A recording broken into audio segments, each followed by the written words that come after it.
န်း6တေချာစီစဉ်ထားခြင်းပထမဆုံးပတ်စံရှာဖို့အတွက်သင်ကဘယ်လိုဝန်ဆောင်မှုမျိုးကိုပေးမယ်လို့စီစဉ်ထားပါတယ်။အဲဒီနောက်မှာတော့သင်ကစီးပွားရေးဗျူဟာတစ်ခုကိုစတင်တည်ဆောက်ဖို့လိုအပ်ပါတယ်။သင်စီမှာကြိုတင်စီစဉ်ပြီးသားမရှိဘူးဆိုရင်တော့မှတကားလေးစတင်ပြီးတော့မှကျင့်သုံးလိုက်ပါ။အစင်မပြေဖြစ်ခဲ့ရင်ဘာကြောင့်ဖြစ်ရတယ်ဆိုတာကိုပြန်သုံးသပ်ပါ။ပြန်ပြင်ဆင်ပါ။ပြီးရင်တော့ထပ်ပြီးစမ်းသပ်ကြည့်ပါ။စမ်းသပ်မှုတွေနဲ့အမားတွေဆိုတာကကြည့်ရှုသူရဲ့အရှိမတွေရှိနေတတ်ပါတယ်။ဆိုရိုးစကားတစ်ခုရှိပါတယ်။အရှုံးပေးသူတွေကဘယ်တော့မှမနိုင်ပါဘူး။အနိုင်ရသူတွေကလည်းဘယ်တော့မှအရှုံးမပေးပါဘူး။ဒါတွေကသင်ရဲ့ဘဝကိုအဆင်ပြေချုံးမွေ့စေမယ့်ခေါင်းဆောင်ကောင်းတယောက်ရဲ့အရေးချင်းတွေပဲဖြစ်ပါတယ်။တတိကိုယ့်ကိုယ်ထိန်းချုပ်နိုင်မှုကောင်းမွန်တဲ့ကိုယ်ရည်ကိုယ်သွေးလူမှုဆက်ဆံရေးကျွမ်းကျင်မှုအစရှိသဖြင့်ဒါတွေအားလုံးကသင်အတွက်အကျိုးဖြစ်စေမယ့်အကြောင်းအရာတွေသင်ရဲ့အလုပ်တောင်းတွေကိုပြီးမြောက်စေမယ့်အရာတွေပဲဖြစ်ပါတယ်။အခြားတစ်ဖက်မှာတော့အကြောက်တရားတကူကောင်းဆန်မှုဖောက်လဲဖောက်ပြန်မှုအစရှိတဲ့အားနည်းချက်တွေကတော့သင်ရဲ့အောင်မြင်ခြင်းခီးစဉ်ကိုနှောင့်နှေးစေမှာဖြစ်ပါတယ်။အချိန်တိုင်းမှာသင်ကိုယ်သင်ထိန်းချုပ်နိုင်မှုကြိုးစားပြီးတော့သင်ရဲ့အကောင်းဆုံးပုံစံဖြစ်နေပါစေ။အောင်မြင်မှုနဲ့ထိုက်တန်တဲ့လူတစ်ယောက်ဖြစ်ဖို့ကိုအမြဲကြိုးစားနေပါ။သင်မှာလိုအပ်တဲ့အရေးချင်းရှိမရှိသို့မဟုတ်ရှိရင်တော့ကျွမ်းကျင်မှုလုံလောက်လားမလုံလောက်လားဆိုတာကိုသင်ကိုယ်သင်ဘယ်တော့မှမေးခွန်းထုတ်တာမရဲလိုက်ပါနဲ့။ပြီးတော့သင်ဘယ်တော့ပဲအလုပ်တွေစလိုက်လုပ်နေရပါစေ။သင်ရဲ့အတွေးမြင်ကိုဘယ်တော့မှရှင်းမပြလိုက်ပါနဲ့။ဒီလိုလုပ်တာကသင်ကိုအထောက်ပံ့များစွာဖြစ်စေပါလိမ့်မယ်။လူတိုင်းကရတဲ့တစ်ခုကိုမြင်ပြီးကမှအစီအစဉ်စတင်ဆွဲတတ်ကြ။ဒါပေမဲ့လူတွေမသိကြတာက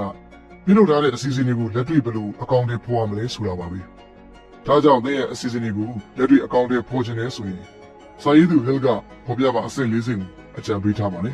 ။သင်ရဲ့ရည်မှန်းချက်တွေကိုရောက်ရှိအောင်ကူညီပေးနိုင်တဲ့ဉာဏ်ကြီးရှင်တွေပါဝင်တဲ့အဖွဲ့တစ်ဖွဲ့ကိုတည်ထောင်ပါ။ဒါပေမဲ့အဖွဲ့ကိုမတည်ထောင်ခင်မှာသင်ရဲ့အလုပ်ကိုပြီးမြောက်စေဖို့အတွက်သင်ကပြန်ပေးရမယ့်အရာကိုတိတိကျကျသိပါစေ။ဒီလိုဖွဲ့စည်းမျိုးနဲ့တစ်ပတ်ကို2ခါလောက်ပြီးဆုံးပြီးဖြစ်နိုင်မယ်ဆိုရင်သင်ရဲ့အစီအစဉ်အကောင့်တွေမပေါ်မချင်းဒီလိုဖွဲ့စည်းတဲ့စလိုက်တွေ့ဆုံ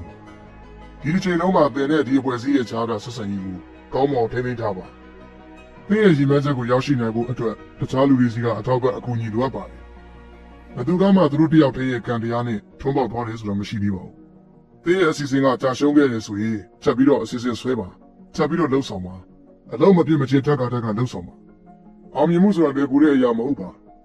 Thomas Edison အောင်မှသူ့ရဲ့တည်မှုဖြစ်တဲ့မီဒီရဲ့ပြီးပြည့်စုံတဲ့ဒီဇိုင်းကိုမရခင်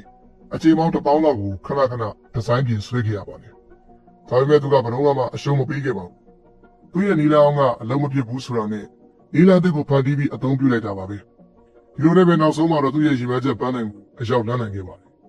။ဒါကြောင့်တိကျသေးချာစွာအစီအစဉ်ကိုချမှတ်ပါ။ပြီးရင်ဒီအစီအစဉ်အထောက်မမြောက်မချင်းစလိုက်ကြိုးစားနေပါ။သင်ကရည်မှန်းချက်တစ်ခုကိုတိကျသေးချာတဲ့အစီအစဉ်နဲ့ရှောင်လန်းခြင်းနဲ့ဆိုရင်တော့